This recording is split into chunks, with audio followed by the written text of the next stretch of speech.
Hi guys and welcome. So today I'm going to share with you how to create this ruffle right here. It's super easy. I'm not sure if anybody has a tutorial out, but I haven't seen one, and if you know of one, I'd love for you to point me in that direction because I'm not sure that I am connecting these pieces in the right way that I should, but it seems to be working okay. This is what I have so far. So what I used for this is just some Dollar Tree napkins. I think I picked these up at Dollar Tree. Oh my goodness. If not, it was Walmart. I'm not really sure, but I think it was Dollar Tree. So this is what it looks like, all rolled up. This is one napkin right here.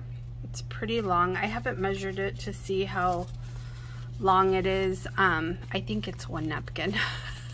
It's actually been a while since I made this, and I had planned on that day to record, and I really have just been so busy that when I have a moment off, I haven't even wanted to craft. I just wanted to just chill. So it's been a crazy couple of months, I guess. But I did have a moment to show you today, so I thought I would do that. So this is what I do. I grab my napkin, I grab a ruler, and I start cutting. For this one right here, I went the whole width of this ruler, but I think I want to go a little less thick, maybe up to right there. And then I use this what is it called, roller cutter from Dollar Tree, and just hit up against that ruler and try to cut in a straight line. Sometimes it does move a little and you're unable, or I'm unable to do that, to cut in a straight line. Because look right here, I've already kind of snagged it a little bit, but it's okay because in the end you can make corrections. So this is what you're left with right after you cut that. And I still want to cut this down right here. And for this, you can just use scissors to cut this down because you're just basically cutting right on the crease.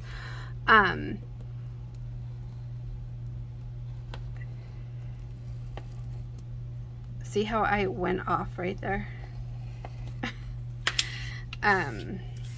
Just a little bit right there, but that's okay. You can put that layer at the bottom.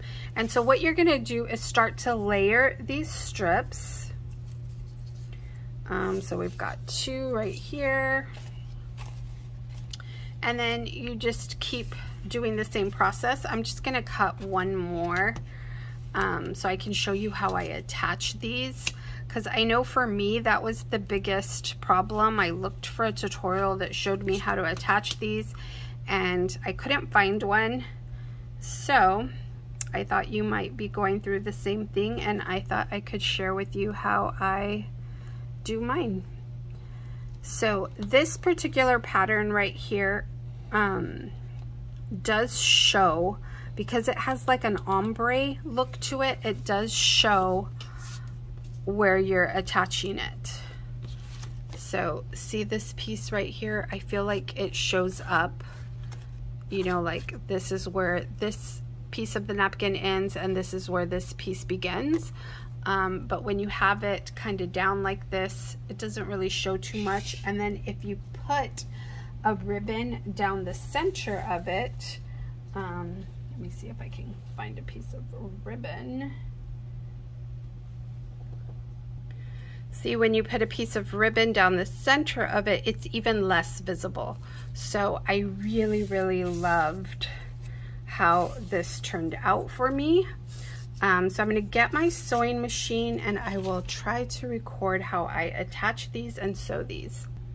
Okay, so where my first trim that I made napkin trim that I made, I used 3 layers of napkin, and I think I prefer the 3 layers, but for this video's sake, I'm just going to use the 2. And so how I start this off is that I fold the top part just like so, and then I place it under my little petal and start to kind of hold this in place. I'm just folding the bottom piece down here just so it can kind of hold in place also, because it's, and then I start to pleat this a little bit. And it doesn't have to be perfect. It's handmade. There is a little ruffle petal that helps with this, you guys, and it is so awesome. So this is basically like doing the cray paper ruffle or trim. It's just that these are smaller pieces, so my thing is that I didn't know how to attach the next piece. Okay, so I've started to sew, and as I get closer to the petal, I just pleat, create a few more little pleats, and then just try to feed it through. It tends to stretch out a little bit as it's going through, so just take your time with it. It's not a fast process, so be patient. Try to keep it as straight as can be. And then you just keep pleating, and then at this point you have very little left, so I would start to get the other pieces ready. I think because this is ombre, I'm going to use the lighter side. I'm going to do the same thing, fold it in half, or fold the top part over. I'm going to fold this also, so that's just going to go right on there. And I'm going to start to sew. And I'm going to continue with my pleats.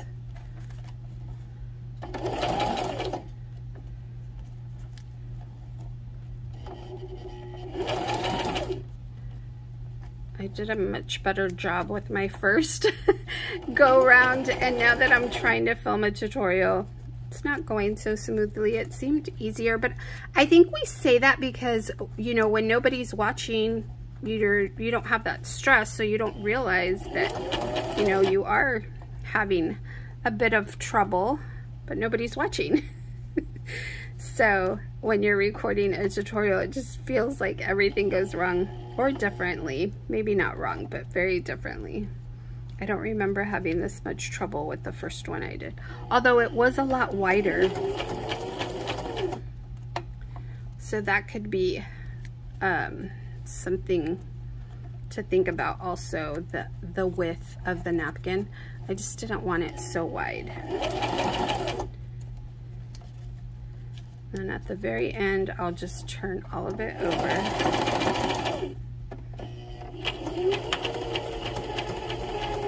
And just do a back stitch to close that off. And so this is what we are left with, this right here. And then what I like to do is just clean that up a bit, you know, like go line this up, and then run your handy dandy roller cutter over that little piece that's not so straight.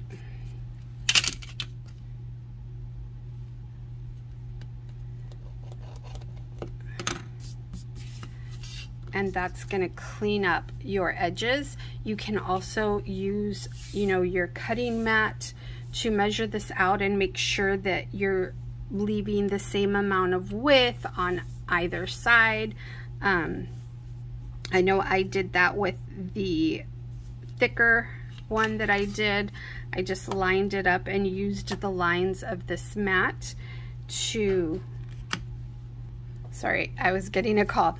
So as I was saying, I used the lines on this mat to straighten this out, and this is just going to give you a nice, clean, you know, more of a symmetrical look.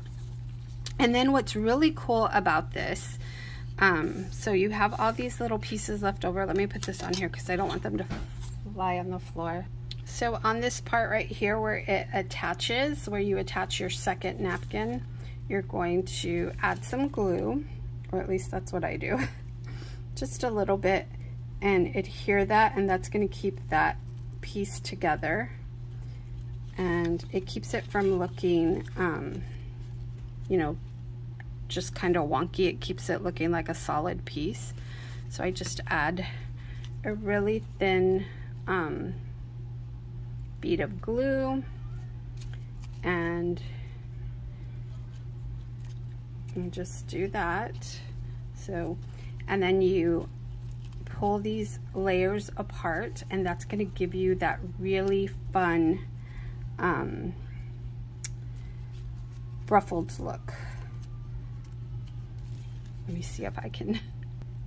Okay, so I found the pieces, and so what I'm doing is just opening up these pleats and kind of pulling it apart from each other, like so. And you're going to do this on both sides all the way down.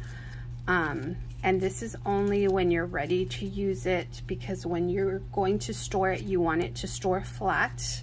So you don't want, you know, you don't have to ruffle it up until you're ready to use it. So I'll do the other side off camera. This is what it looks like so far.